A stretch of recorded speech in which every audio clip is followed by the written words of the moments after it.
Salam papa, mama, dan adik-adik. Sebelum kita memulai ibadah, perhatikan panduan berikut ini ya. Mohon bimbingan papa dan mama sebelum adik-adik mengikuti ibadah secara online. Adik-adik perlu tahu bahwa Tuhan dapat hadir dimanapun, termasuk di rumah. Adik-adik siap dengan baju yang rapi dan sopan, seperti sedang berada dalam gereja. Adik-adik dapat mengikuti instruksi kakak-kakak guru sekolah minggu dengan antusias. Adik-adik bebas berekspresi dalam memuji dan memuliakan nama Tuhan.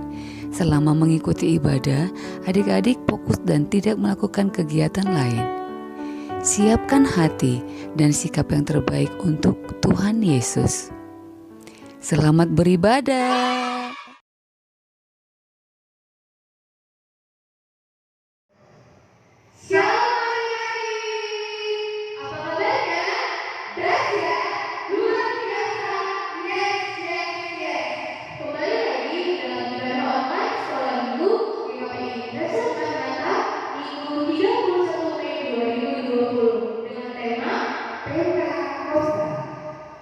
Nah, adik-adik, sebelum kita memulai ibadah kita,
Kita sama-sama, 1, 2, 3 ya.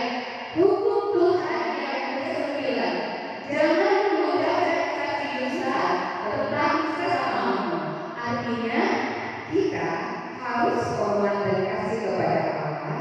Sebab itu, jangan kita mendustai, mengkhianati, ataupun memfitnah, maupun bersaksi dan berjanji palsu dan merendahkan martabat orang lain.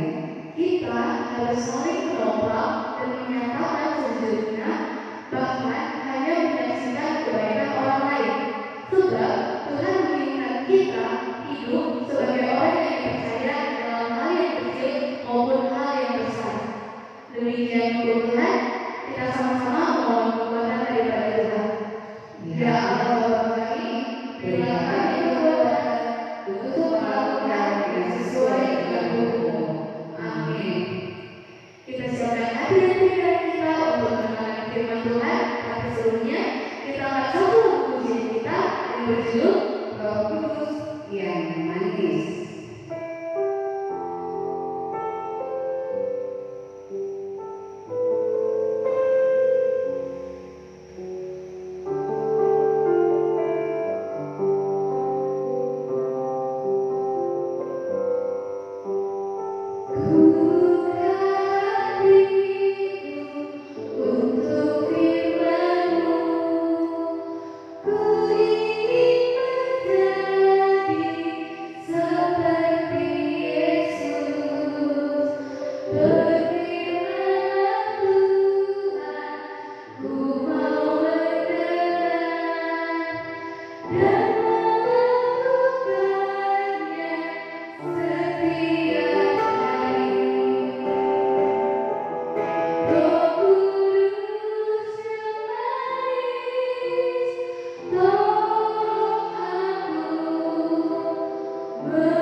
Shalom semuanya, adik-adik yang dikasihi Tuhan, kita boleh bertemu kembali dalam ibadah online pada minggu ini.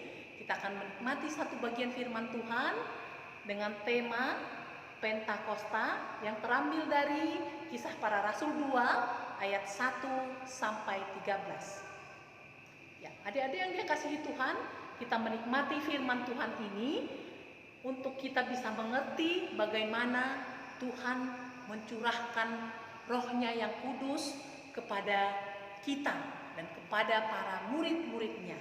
Mari kita tundukkan kepala sebelumnya kita bersatu di dalam doa. Tuhan Yesus yang baik, terima kasih Tuhan, kami bersyukur bahwa pada saat ini kami punya kesempatan untuk datang kepada Tuhan dan menikmati kebenaran firman Tuhan. Arahkanlah hati dan pikiran kami ya Tuhan, supaya kami boleh mengerti dan semakin percaya, kami boleh beriman kepada Tuhan, dan kami boleh menikmati hadirat-Mu, menikmati kebenaran firman Tuhan ini. Kami awali pemberitaan firman Tuhan ini di dalam nama Tuhan Yesus Kristus. Amin. Ya, mari kita pelajari satu bagian firman Tuhan ini dengan tema tadi sudah saya sebutkan, Pentakosta. Pentakosta itu yang mempunyai satu arti, hari ke-50. Kenapa bisa disebutkan hari ke-50? Ini ditarik dari peristiwa bangsa Israel keluar dari tanah Mesir. Dan ini tetap dirayakan oleh orang-orang Yahudi, sekalipun orang Yahudi itu bisa pergi ke tempat lain, ke negara lain, mungkin Persia, Arab, ataupun daerah-daerah yang lain. Tetapi perayaan ini mereka lakukan setiap tahunnya. Jadi disebutkan itu hari ke-50. Dan saat itu bersamaan dengan itu, ketika murid-murid ini berkumpul, ketika semua bangsa Yahudi kembali ke Israel, kembali ke Yerusalem untuk mengadakan perayaan Paskah ini, murid-murid berkumpul di suatu tempat. Mari kita nikmati satu cuplikan animasi. Setelah Yesus naik ke surga, murid-murid dan orang-orang yang percaya kepada Yesus berdoa di sebuah ruangan besar.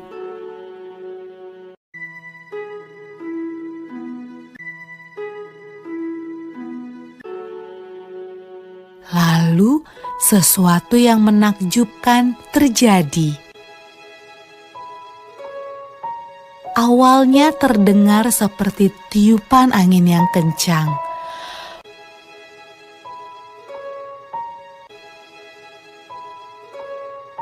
Lalu, lidah-lidah api bermunculan di atas kepala semua orang dalam ruangan itu. Roh Tuhan datang, dan semua orang mulai berbicara dengan bahasa yang berbeda-beda. Inilah hadiah dari surga yang Yesus janjikan kepada murid-muridnya. Murid-murid Yesus sangat senang. Roh Tuhan datang untuk hidup bersama mereka dan menolong mereka.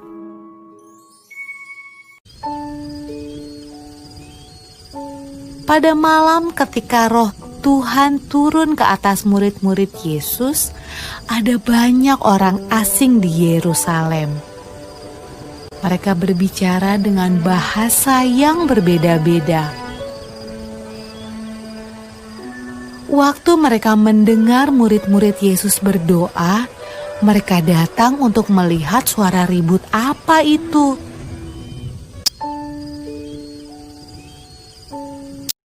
Mereka menemukan murid-murid Yesus sedang menceritakan perbuatan Yesus yang ajaib.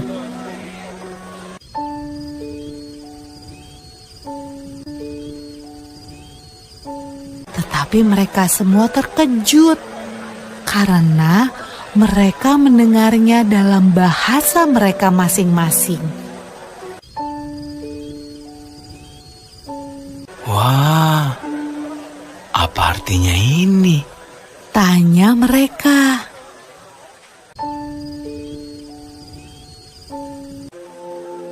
Roh Kudus selalu membantu semua orang yang mengikut Tuhan Yesus sampai sekarang. Ya, adik-adik yang dikasihi Tuhan, setelah kita melihat cuplikan tadi, kita sudah semakin mengerti bagaimana pencurahan Roh Tuhan itu kepada para murid. Dan adik-adik yang dikasihi Tuhan, Roh Tuhan itu tercurah kepada kita, kepada para murid, kepada setiap orang yang percaya. Dia tidak keluar dan masuk. Mungkin kalau kita masuk dalam satu ruangan, kita bisa keluar, bisa masuk. Tetapi adik-adik, ini merupakan satu kebanggaan kita ketika Roh Tuhan masuk ke dalam diri kita. Roh Tuhan itu tidak keluar lagi, tetapi Dia akan setia menolong kita. Dia akan setia menuntun kita. Dia akan setia membimbing kita di dalam kehidupan kita ini. Roh Kudus itu roh yang luar biasa. Adik-adik, Roh Kudus itu adalah roh yang luar biasa. Dia tidak dibatasi oleh apapun. Kemanapun adik-adik yang dikasihi Tuhan pergi, Roh Tuhan itu tetap bersama-sama dengan kita. Ya, kita melihat tadi pada gambar itu ada lidah api. Kelihatan di setiap kepala para murid. Dan pada waktu itu mereka menikmati kuasa Roh Kudus yang luar biasa. Dan Tuhan memberkati setiap murid. Mereka akhirnya berbahasa roh ataupun berbahasa lidah. Dan ini pada waktu itu bukti kalau Roh Tuhan itu dicurahkan kepada para murid. Tetapi adik-adik yang kita lihat di sini, apa buktinya kita dimasuki oleh Roh Tuhan? Apa buktinya? Kalau para murid ketika itu mereka terbukti waktu itu ada lidah api, ada angin yang berhembus kencang dan mereka bisa rasakan. Tetapi untuk kita adik-adik, apa yang bisa kita rasakan? Kalau Roh Tuhan ada dalam diri kita masing-masing, apa yang menjadi bukti? Yang menjadi bukti ada satu keberanian kita untuk memberitakan Injil, untuk memberitakan Yesus kepada orang lain. Mungkin teman-teman kita di sekolah bisa kita menceritakan tentang Yesus. Bisa kita menceritakan tentang Yesus kepada orang tua kita. Bisa kita menceritakan Yesus kepada teman kita. Dimanapun kita berada, kita bisa menceritakan kebaikan Tuhan. Seperti para murid-murid itu, mereka punya kemampuan yang hebat, punya kemampuan yang besar untuk menceritakan firman Tuhan kepada semua orang. Dan pada waktu itu kita melihat mereka bersukacita, ada sukacita di dalam diri mereka. Seperti lagu-lagu pujian kita tadi, ada sukacita yang luar biasa ketika Roh Tuhan ada di dalam diri kita. Jadi apa yang kita lihat di sini adik-adik? Ketika kita didiami oleh Roh Tuhan, ketika kita didiami oleh Roh Kudus, ada satu keberanian yang hebat. Ada satu penolong di dalam hidup kita. Ada satu penuntun yang mengajar kita senantiasa untuk kita boleh berjalan untuk mengikut Tuhan. Sampai tiba nantinya kita bersama-sama dengan Tuhan di sorga yang kekal. Karena kalau kita merayakan 10 hari yang lalu, Yesus naik ke surga untuk menyediakan tempat bagi kita, dan itulah kerinduan kita.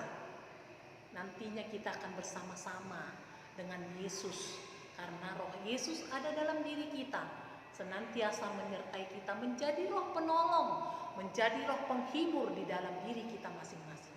Jadi adik-adik yang dikasihi Tuhan, jangan lagi roh ketakutan yang ada di dalam diri kita. Jangan ketika kita ditinggal orang tua kita, kita langsung takut. Ketika ada gelap, kita langsung takut. Percayakan hidup kita kepada Tuhan, yang Roh Tuhan itu ada dalam diri kita masing-masing. Dan itu roh yang luar biasa, roh yang hebat. Bukan kayak roh yang lain yang ada di dunia ini, bukan kayak pocong atau apapun, bukan. Tetapi Roh Tuhan itu, dia roh yang hebat menuntun kita untuk kita keluar dari ketakutan kita. Inilah yang bisa kita nikmati adik-adik. Jadi percayakan hidupmu kepada Roh Kudus. Di sini bisa kita nikmati Allah Bapa, Allah Anak, dan Allah Roh Kudus yang diberikan Yesus setelah 10 hari dia naik ke surga. Roh Tuhan turun ke dunia ini, ke setiap kita, ke setiap murid, ke setiap adik-adik, ke setiap manusia yang percaya kepada Tuhan. Roh Tuhan itu menjadi kekuatan kita. Inilah firman Tuhan yang kita renungkan, sehingga menolong kita, menuntun kita untuk berjalan bersama-sama dengan Tuhan. Mari kita tundukkan kepala, kita berdoa. Terima kasih Tuhan Yesus untuk firman Tuhan yang kami pelajari pada hari ini. Pentakosta, yaitu pencurahan Roh Kudus, Roh Tuhan ke dunia ini, dan itu juga akan kami nikmati di dalam hidup kami masing-masing. Roh Tuhan ada di dalam diri kami yang mengalahkan semua roh yang ada di dunia ini, dan kami memiliki roh yang hebat yang menuntun kami, membimbing kami di dunia ini, dan sampai akhirnya kami akan kembali kepada Bapa yang kekal, hidup di sorga yang kekal. Terima kasih Tuhan, Biarlah kami boleh percaya dan beriman kepada Tuhan. Roh-Mu lah yang menuntun kami, menolong kami, untuk kami tidak dikacaukan oleh roh-roh yang ada di tengah dunia ini. Terpujilah nama-Mu Bapa, di dalam nama Yesus Kristus kami sudah berdoa dan bersyukur. Amin. Yang ada di kasih Tuhan, marilah kita memberi persembahan ucapan syukur kita pada ibadah ini. Tapi sebelumnya kita akan satu pujian Roh Kudus selalu hadir di sini.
kita damai sejahtera.